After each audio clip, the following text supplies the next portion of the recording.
আর এবার নজর রাখছি ব্রেকিং নিউজের দিকে। খাস কলকাতা রাস্তায় ধস, পার্কস্ট্রিটের রাস্তায় নামলো ধস। সেখানকার পরিস্থিতি জানবার চেষ্টা করবো। তুলিকা রয়েছেন এই মুহূর্তে আমাদের সঙ্গে সরাসরি। তুলিকা, কি ছবি, কি পরিস্থিতি?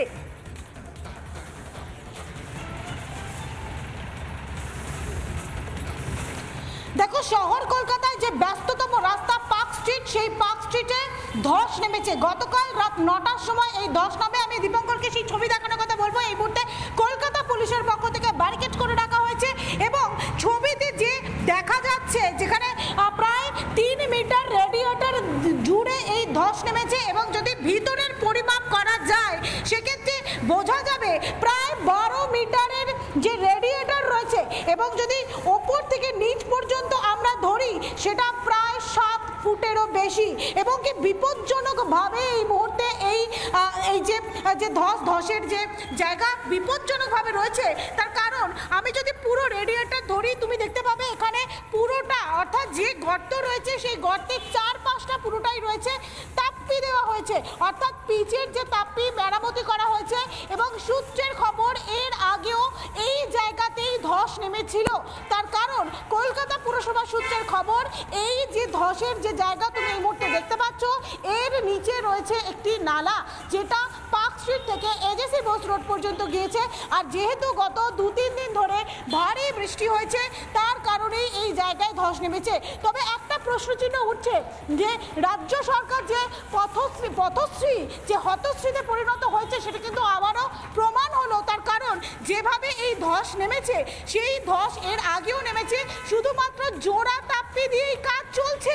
তার কারণ তুমি দেখতে পাচ্ছ এইখানে, আমি একটুখানি ফোকাস করার কথা বলবো, এই যে তাপ্পি, এই যে পিচ, এই পিচের সঙ্গে এই যে পিচ বোঝাই যাচ্ছে যে পুরোটাই কিন্তু তাপ্পি দিয়ে কাজ চালানো হচ্ছে।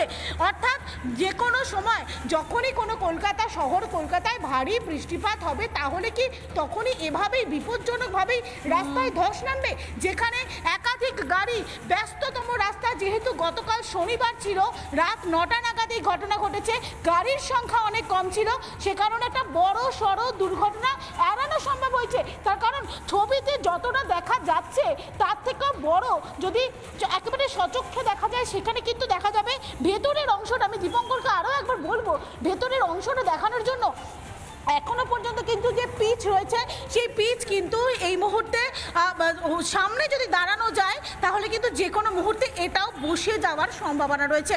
অর্থাৎ আমি এই মুহূর্তে যে জায়গায় দাঁড়িয়ে রয়েছি তার নিচটাও কিন্তু পুরোপুরি ফাঁপা রয়েছে।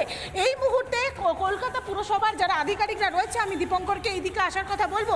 একদিকে ঠিক অ্যালেন পার্ক, অর্থাৎ পার্ক স্ট্রিট মোড় থেকে আমরা যদি এজেসির দিকে যাই, যে অ্যালেন পার্ক রয়েছে সেই সিগন্যালে এই ঘটনা ঘটেছে এবং কলকাতা পুরসভার পক্ষ থেকে কিন্তু এই মুহূর্তে যে মেরামতি, সেই মেরামতি কাজ করার জন্য তারা এসেছেন। অর্থাৎ এই যে জায়গায় ধসের যে ছবি তুমি দেখতে পাচ্ছ সেই তার নিচের যে নালা, সেই নালা রয়েছে একেবারে এজেসি পর্যন্ত। এবং এই মুহূর্তে আরও একটি যে জায়গা রয়েছে সেখান থেকে তারা প্রসেস শুরু করেছে। অর্থাৎ গতকাল রাত 9টার সময় যে ঘটনা ঘটেছে তারপর কলকাতা পুরসভার কর্মীরা তারা এসেছিলেন, যারা আধিকারিকরা এসেছিলেন, তারা খতিয়ে দেখেছেন এবং আজ ঘড়ির কাঁটায় এই মুহূর্তে 7টা প্রায় 15 বাজে। এই মুহূর্তে কলকাতা পুরসভার যারা রয়েছেন তারা কর্মীরা এসেছেন। আমি একটু কথা বলার চেষ্টা করব তাদের সঙ্গে, যে এর আগেও কি এখানে এভাবেই ধস নেমেছিল দাদা? না, এরকম হয় না, কোনো প্রথম হয়েছে। এর আগে কখনো হয়নি? না, এখানে হয় না। কিন্তু এখানে তো দেখা যাচ্ছে যে জায়গায় ধসটা নেমেছে এখানে জোড়া তাপ্পি দেওয়া হয়েছে, মানে যে মেরামতির কাজ হয়েছে সেখানেই তো স্পষ্ট। সেটা আমরা আগে দেখিনি এরকম, বললাম আগে আমার প্রথমে আজকে দেখি।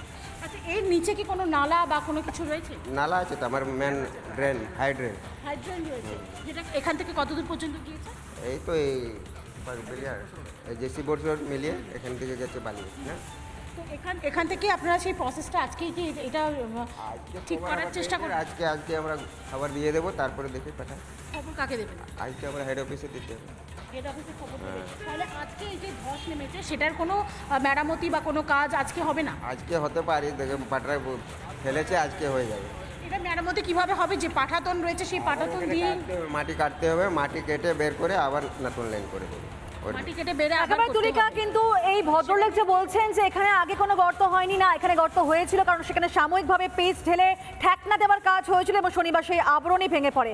সামান্য বৃষ্টিতে কোথাও রাস্তা উদা হয়ে যাচ্ছে, কোথাও বা উঠে যাচ্ছে রাস্তার পেজ, আর বেহালা থেকে বাইপাস বা কাশীপুর থেকে গড়িয়া শহরে প্রত্যেকটা জায়গায় এভাবেই কঙ্কালসার চেহারায় সামনে আসছে। ধন্যবাদ তুলিকা।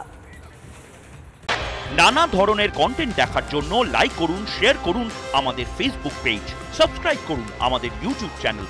পাশাপাশি অন্যান্য ব্রেকিং নিউজের জন্য অবশ্যই চোখ রাখুন রিপাবলিক বাংলায়।